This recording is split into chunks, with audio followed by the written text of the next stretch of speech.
Today in our devotion time, I want to speak to you about strengthening your weaknesses. Now, we all have weaknesses. It's just what we do with them. In fact, it's very interesting in this passage in Hebrews chapter 12 that we've been looking at in several of these devotions. In Hebrews chapter 12 and verse 12, it talks about lifting up your drooping hands, and then also it talks about strengthening your weak knees. And so we have weaknesses, and when a runner is out running in a long distance, we have to lift up those drooping hands. In fact, today, as I was working out this morning, my partner that I was working out with, our trainer said to him, lift up your hands, straighten up those shoulders. And his arms were becoming weak when we became tired. And when you become tired, there's these weaknesses that begin to set in our lives. And that happens often in our Christian walk, in our Christian life.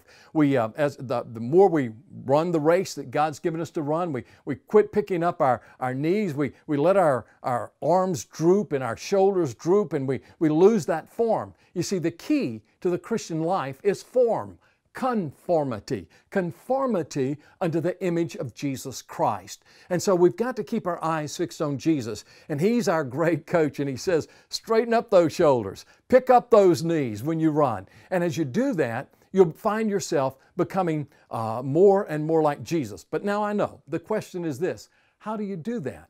How do you strengthen your weaknesses? Well, the Bible says, in our weaknesses, God's strength is made perfect. And so what we must do is we must look for the strength of God. God allows weaknesses in each of our lives, and you have them, I have them. God allows these weaknesses in our lives so that we will depend upon His strength.